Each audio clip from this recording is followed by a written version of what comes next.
呢集節目要同大家講喺香港回歸之後，令無數人感到心如刀割嘅家庭慘案。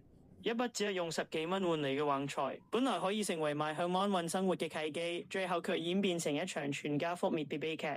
一個係親友眼中好錫老婆、好錫女、盡責顧家嘅男人，點解會親手將至親推向絕路？兩個年紀仲好細嘅女仔，仲未真正領略過人生嘅多彩，就喺父母自以為偽嘅保護決定入邊失去咗生命。事件當年震撼成個香港，就連喺中港台都好受歡迎嘅組合 Twins 聽到之後都深感難過。究竟呢一家經歷咗啲乜嘢轉折，令原本平穩嘅小康之家走上自我了斷嘅終點？各位觀眾，歡迎收看本期節目。故事回到1003年9月20日星期六晏晝約1時15分。屯門警署接到一位69歲郭婆婆嘅緊急來電，佢喺電話裏顯得十分焦慮，說一直無法聯絡住喺兆軒苑嘅女兒一家，擔心佢哋發生意外。警方不敢掉以輕心，立即派人前往現場，並通知消防到場支援。郭婆婆其實係女婿嘅外母，平日女婿同女婿因工作上要隨船出海，一去便是數天，因親佢持有屋苑許鎖匙，以便代為做了兩成孫女。當天早上9點，郭婆婆原本約咗女婿一家去食早茶，誰知到達後打開閘門，發現大門從內反鎖，敲門許久也無人回應。佢再致電女兒及女婿，手機鈴聲清晰從屋內傳出，卻始終無人接聽。起初郭婆婆沒太在意，以為家人睡過頭，便先去茶樓等候。期間佢屢次撥假電話，依續無人應答。直至晏晝1點，佢再折返兆軒苑，屋內仍有一片寂靜。鄰居聽見佢喺度門外呼喊，紛紛走出關心。有人留意到大門隔同地面嘅防活被報紙塞緊，覺得不妥，便建議佢立足緊警。警員與消防員對答後，初步推測屋內有人被困，係徵得郭婆婆同意後破門而入。門一打開，一股濃烈氣味撲面而來。為確保安全，消防員疏散同層住戶，再進入詳細搜查。室內凌亂不堪，雜物散落地板與門前。客廳櫃子嘅把手掛住一件小學生校服。消防員先查主人房，裡面空無一人，且無異樣。轉到另一房間時，赫然見到雙層床上躺着4具遺體，兩大兩小，已出現腫脹並有液體滲出。床單留有近似人形的血印，推斷死亡時間超過2日。床尾地面仲有一隻不經救的屍骸，狗爪沾有同大門相同的木屑，推測佢曾試圖扒開報紙求救，最終仍插翅而亡。床旁擺着一隻盛滿炭灰大湯鍋，全門窗明顯被刻意封閉。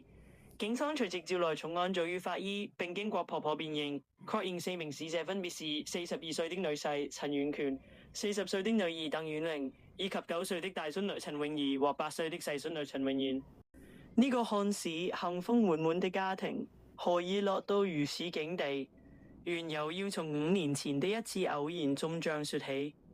黑仔權，人稱黑仔權，因廚藝出色被同事稱作巴士廚神。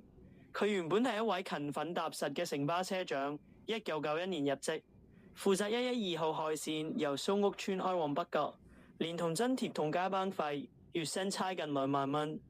妻兒鄧婉玲在製衣廠做車衣工，夫妻月入合共逾2萬，在當時足以過上安穩日子。陳婉權非常疼愛2名女兒，自己刻意讓他們補習、學興趣班。2個孩子就讀附近嘅5邑洲鎮游學校，分別讀4年級同3年級，都是 Twins 的忠實粉絲。家裏有他們的拼圖和合照，書櫃上仲貼住爸爸 I love you 的字句，洋溢溫馨氣息。更同事憶述，全權在未當巴士司機前曾做廚師，常煮飯給大家吃，性格隨和，係公認的好好先生。同事們有時湊錢買馬，他起初不參與。後來受朋友帶動才小事記住，每回花10-20蚊作消遣。直到5年前，他隨手用10蚊投注6合彩特別獎，竟意外贏得10幾萬彩金。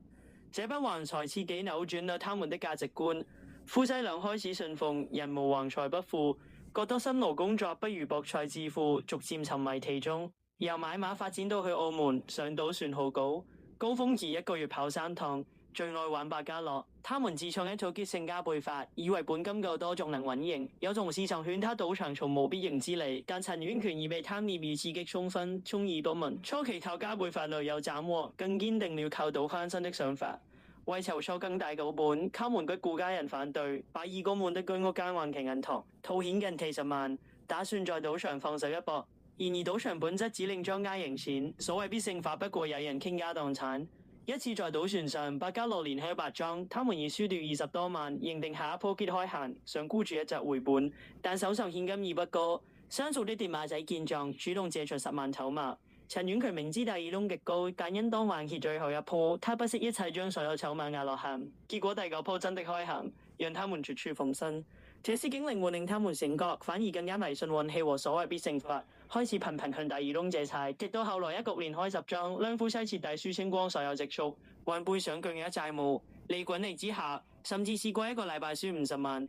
從此一家人陷入被高利貸追數嘅恐懼，電話騷擾、恐嚇不斷，兩公婆四圍借錢，但因沉迷賭博，早已名聲盡毀，親友全部避之則吉。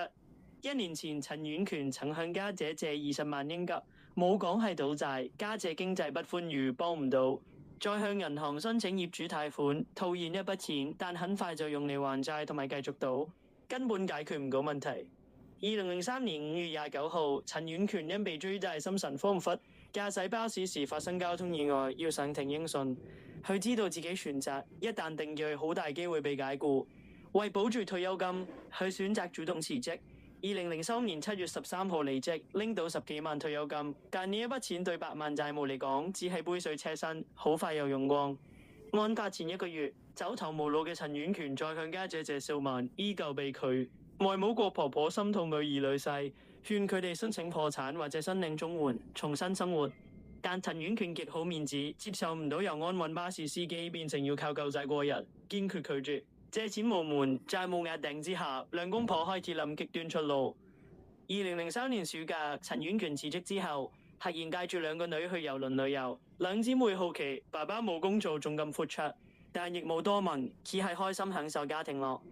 家姐後來回憶，陳婉嫻以前從來唔會帶女去有賭場嘅地方，今次郵輪剛好有賭場，相信佢哋當時已經預謀自盡。呢次旅行只係俾友誼最後一段快樂時光。9月18號，悲劇係發生前1日，兩公婆約埋外母同親友一齊去酒樓度幫奴，席間有講有笑，睇落完全正常。但陳婉嫻同鄧婉玲都不約而同同郭婆婆講，有得食就食多啲，好好照顧自己。郭婆婆當時只當係關心問候，完全估唔到呢餐係最後晚餐。警方調查發現，陳婉嫻當日已經寄信俾外母，內容好簡單：對唔住，我哋走咗。鄧婉玲亦寫信俾媽媽，話因為經濟困難，對唔住家人。可惜郭婆婆要等到事發之後，先喺信箱發現信件。根據現場證物同法醫報告，硬件過程大致還原。同親友食完飯屋企之後，兩夫妻就凹痕計劃。廚房發現1盒10粒裝安眠藥，剩翻2粒，仲有2罐忌廉汽水。警方推斷佢哋將安眠藥融入汽水，餵俾2個女兒飲，等佢哋昏迷之後抱上床。鄧永逸飲咗安眠藥，陳婉嫻就負責封死門窗、拉實窗簾，將房間徹底密封。之後點燃炭火，躺上床腿外側，拉住細女。4具遺體冇掙扎痕跡，亦冇明顯外傷。陳婉嫻靠近炭爐有腳被燒傷，其餘3人並冇明顯傷痕。法醫證實2名女童身上冇傷痕骨折，而佢哋年紀絕無可能自願參與。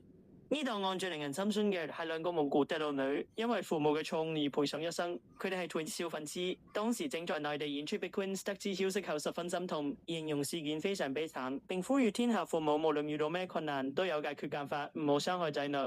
兩女就讀嘅學校隨即啟動危機小組，教統局派出心理專家到校輔導師生，不少老師同同學傷心痛哭。陳婉嫻家人到場後見到慘況，悲痛不已。親人表示佢哋一家關係一向融洽，希望4人往生路可以團聚。